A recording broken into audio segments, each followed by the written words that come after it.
In all seriousness, it's about 10 minutes, just so everybody knows. I'm including another 10 minutes for applause and laughter, but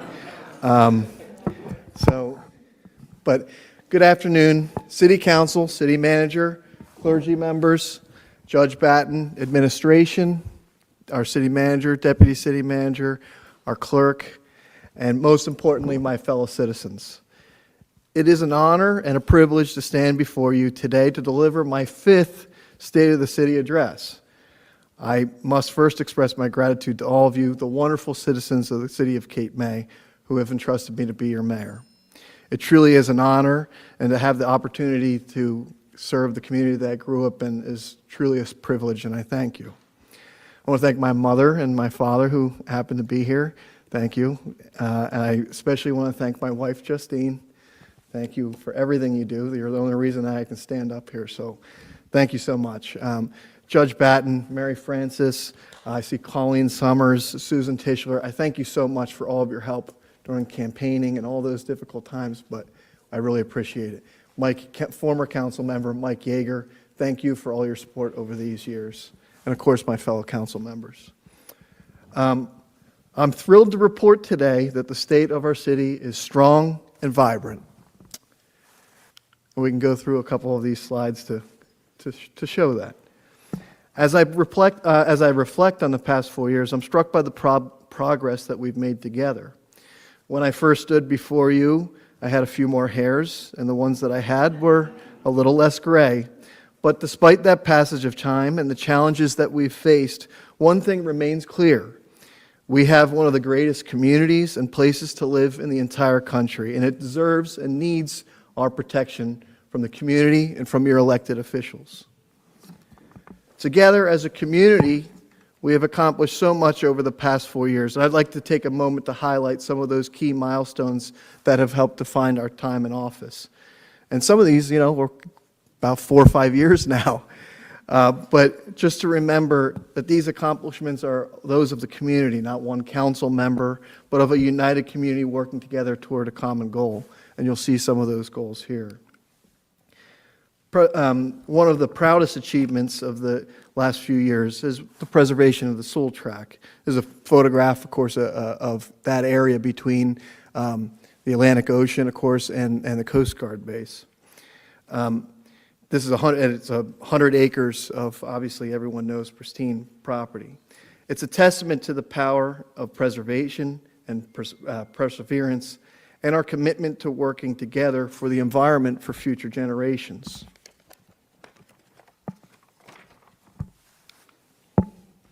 We've also taken steps toward a more sustainable city with a new, more fuel-efficient city vehicle fleet, solar panels on City Hall, and a variety of other green initiatives. These efforts earned us first place in the state for cities under 5,000 in population for sustainability, a recognition that we should all be very proud of. First place in the state, so pretty neat. Oh, there you go. Over the past 4 years, we have saved 3 buildings that were listed on New Jersey's top 10 most endangered sites. The Howell House that you see here, now the Harriet Tubman Museum. The Franklin Street School, now the Cape May Library. And the AME Church, soon to become a theater and community space, which are all shining examples of what happens when we work together as a community. I want to thank everyone involved in the library project, especially our partners in the county. If you haven't seen that building yet, make sure you get inside. it's absolutely stunning. While those are large preservation projects, we have taken also smaller steps to protect our historic structures, performing needed repairs on City Hall, such as the repointing of all the brick on the outside, adding HVAC to both the Firefighters Museum and the Colonial House just recently, and also taking on other important things like infrastructure. We've also completed important resiliency projects like the new electric substation, which might not be the most visually impressive and beautiful structure in the town, but especially during storm events like we've had in the last couple of days, to have that reliability and resiliency of our electrical grid is huge. everyone probably remembers, I think it was in like August of 19, when some of the town was down for 3 or 4 days in the middle of the summer. This certainly should fix that. Perhaps one of the less visual improvements that we've made is the restoration and enhancement of our infrastructure. 4 years ago, 2 of those wells that you saw in the previous photo were down. Now all pumps are operational. We've added duplication to our water transmission line that allows us to make repairs on individual pumps in the event of a malfunction. We've replaced miles of roads and sidewalks, but more importantly, what's underneath of those roads: storm drains, water lines, sewer lines, and fire hydrants. We've also built miles of new sidewalks, making it safer for pedestrians. We've added crosswalks and repainted streets in cooperation with our Bicycle and Pedestrian Committee, improving both pedestrian and cyclist safety across our city, while also making biking more convenient, putting in over 100 new bike racks and a couple bike fix-it stations.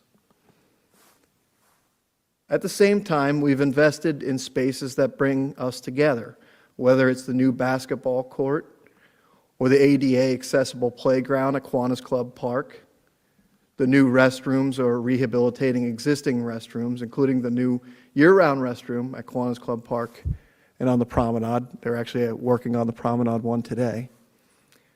Our children, our seniors, and our visitors all benefit from these improvements. We've also made extensive enhancements at Soldiers and Sailors Park, a space to honor our veterans and war heroes. We've added a new ADA accessible beach walk to provide access for everyone. The new beach walk allows residents and guests of all abilities to enjoy the natural beauty of our environment. This new amenity has allowed some who have not been able to enjoy the beach in many years to join their families in enjoying the beach that so many of us love. Personally speaking, some of the letters and emails that I received in regards to this were very touching and heartwarming. This spring, we will be adding more mats to the beach walks to extend it further toward Madison Avenue.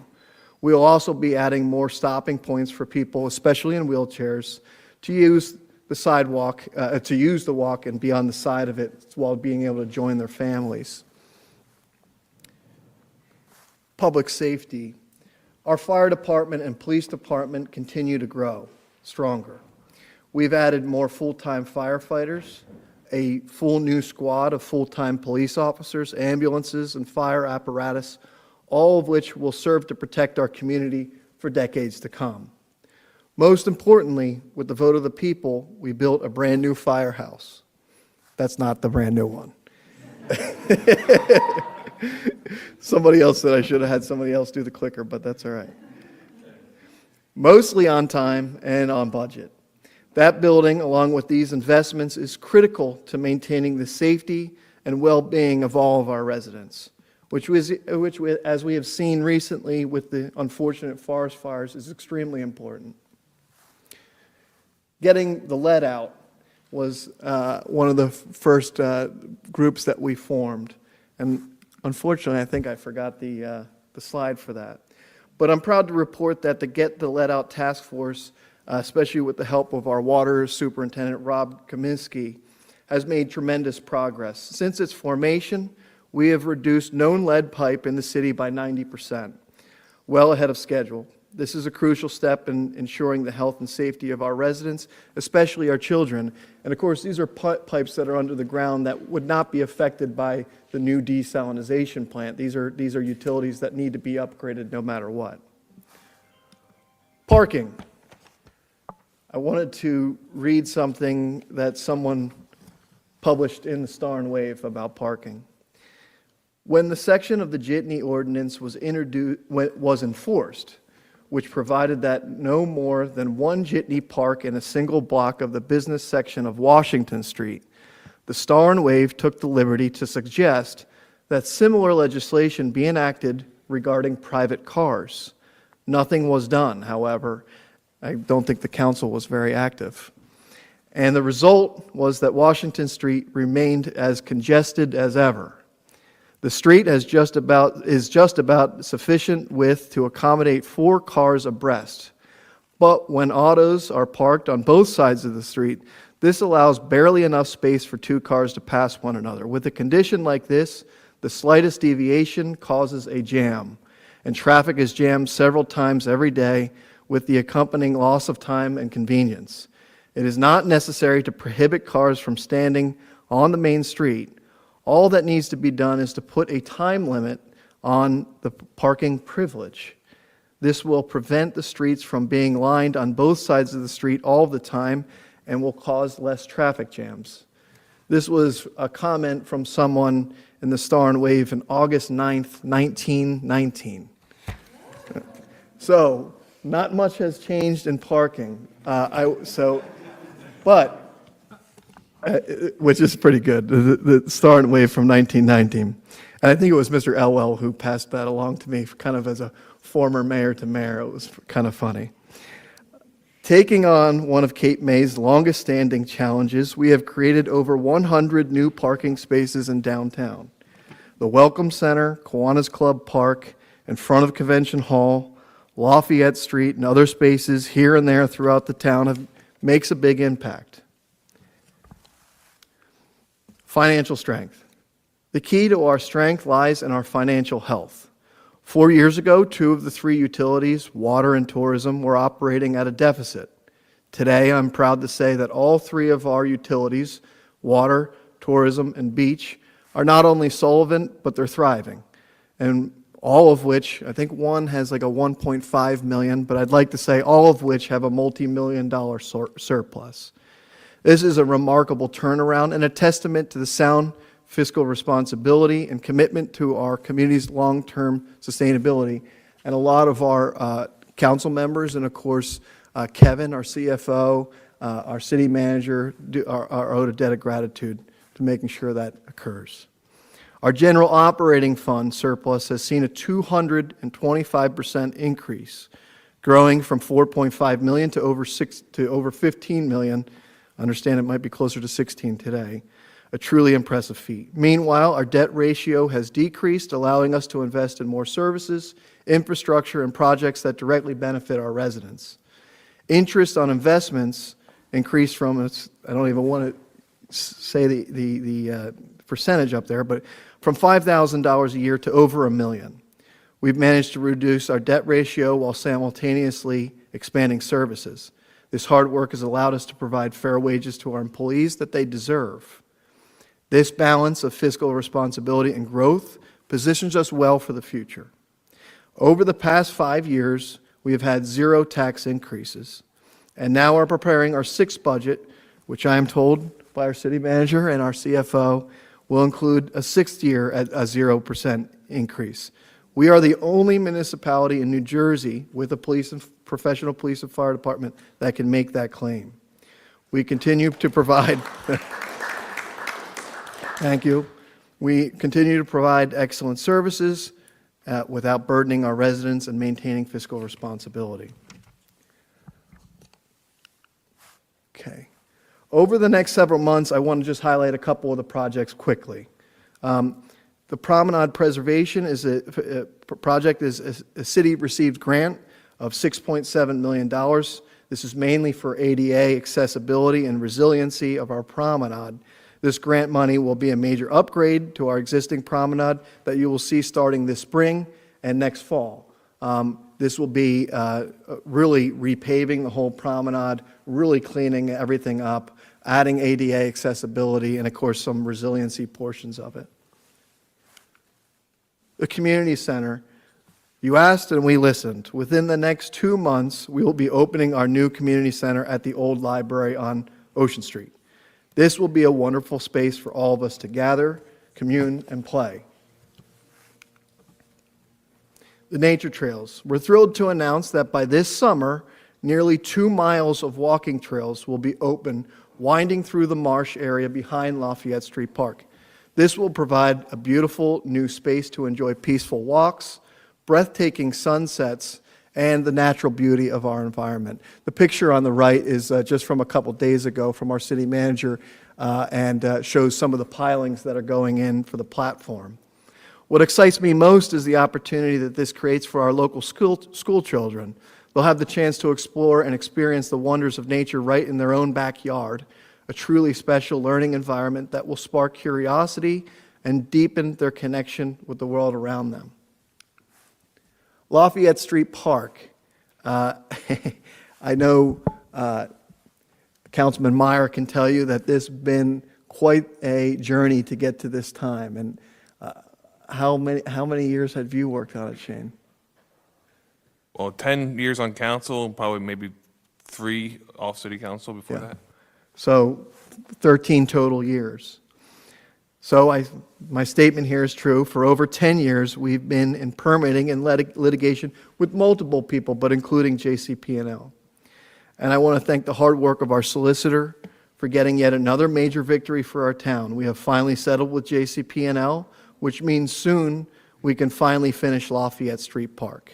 And I thank JCP&L for working with the city for all of these years. I'm proud to announce that starting next week, work will begin on the dog park and the ball fields, truly improving this underutilized public space. This is a result of over 10 years of hard work, and I'm thrilled, and thank you all for your hard work on getting this finally going. Our biggest goals moving forward will focus on securing the long-term future of our community and ensuring that we continue to be a city that thrives. The seawall, first and foremost, we must prioritize the protection of our shoreline. Without strong storm protection, not much else matters. The seawall project will be critical to ensuring our city can withstand increasing unpredictable weather patterns, safeguarding our homes, businesses, and communities. As of today, we have DEP approval for the seawall. We are included in the FEMA funding for $25 million. This has been many years of work in the making, working with our county, state, and federal partners in the DEP, State Historic Preservation Office, and of course the Army Corps. We look forward to this project beginning within the next 2 years. Clean water is essential to life. We must ensure that Cape May has reliable and sustainable water supply. Developing a water desalination plant is one of our top priorities, addressing future needs while safeguarding both public health and our environment. Tonight, I have 2 major announcements regarding our water. One, I am announcing a partnership with Columbia University and their graduate program to study the hydrology of Cape Island. This is a fully funded study of hydrology, especially the desalination plant and potential efficiencies regarding the treatment of our drinking water. This is a major partnership that will involve some of the leading minds on water and infrastructure that will help in better designing a state-of-the-art plant and our water system as a whole. How do we pay for it? Tonight, I am thrilled to announce that included within the bipartisan WARDA bill, that's Water Resources Development Act, is $40 million set aside for the City of Cape May desalination plant. This is a major benefit that will help Cape May Island, including, of course, the U.S. Coast Guard Training Center, West Cape May Point, Lower Township, to enable us to have the cleanest drinking water for many years to come. The WARDA bill was supported strongly by our representatives in Congress, Jeff Van Drew and Andy Kim as a congressman, and Senators Cory Booker and Andy Kim as our senator. Police station. As our city grows, the need for a modern and efficient police station becomes even more critical. We are committed to providing our law enforcement officers with the resources and facilities that they need to protect our residents and ensure public safety for generations to come. We have made significant investment in new equipment like radios, body cameras, and many upgrades to our police vehicle fleet. But what's most important is that we provide our police with the finest facilities. Today, we have preliminary DEP approval for the land diversion that would allow for the construction of the police station on Lafayette Street Park. It also provides environmentally sensitive land adjacent to the Sewell Tract to be preserved in perpetuity. We hope that that will be finalized within the next 3 months. Oops. That's fine, thank you.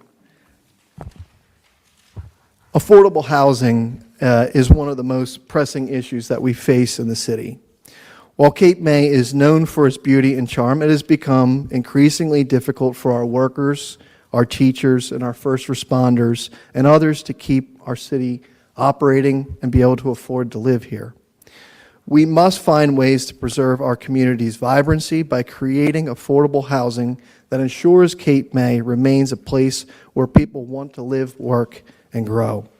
Cape May's greatest asset is its community. It cannot be replicated. Most shore towns, as many of us know, become almost ghost towns, but that hasn't been the case in the city. What we all know, it's becoming more and more difficult for people to be able to afford to live here. We are working with the Housing Authority to use our COA fees to support the construction of 16 new affordable family homes. Unfortunately, the city does not control who gets to be in those units. Of course, we would like to have them for our police officers, for our firefighters, for people who work for the city and other businesses. The city must take serious action to create affordable housing. To illustrate the need, the first 2 affordable housing units that the city has done in recent history were completed last year. There were over 800 applications for those 2 units on Lafayette Street. This is something that needs to be done immediately while we still have a chance. It will not be easy and it will not be cheap, but it's something necessary to protect our greatest asset, our community. We cannot be a community without the people who can afford to live and work here. As we look forward to the future, we remain committed to building on the progress that we've made, with a focus on the projects that will ensure Cape May's resiliency, sustainability, and continued prosperity. While the road ahead will have its challenges, we are well equipped to meet them together. We are focused on fostering an environment where our community can thrive. That means attracting businesses, supporting local entrepreneurs, and improving our tourism offerings while maintaining the character of our city. Together, we will continue to make Cape May an even better place to live and to work.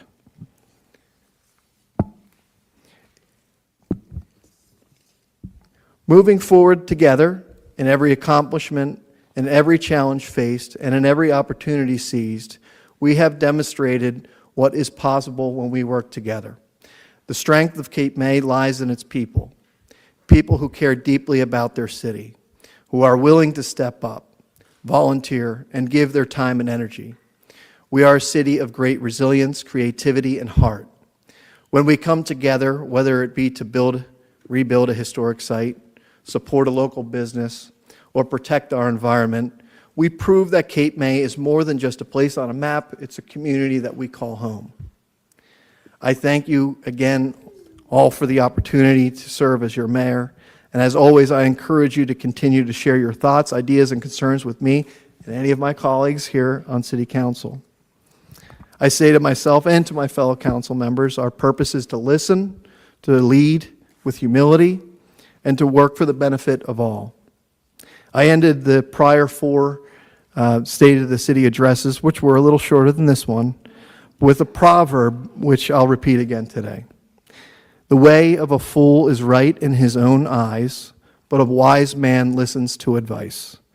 This is a reminder that no one has all the answers, but together we have the wisdom, the strength, and the resolve to create a future that is bright for all of us. My door is always open, and together we will continue to make Cape May a place that we all are proud to call home. God bless Cape May, and God bless America. Thank you.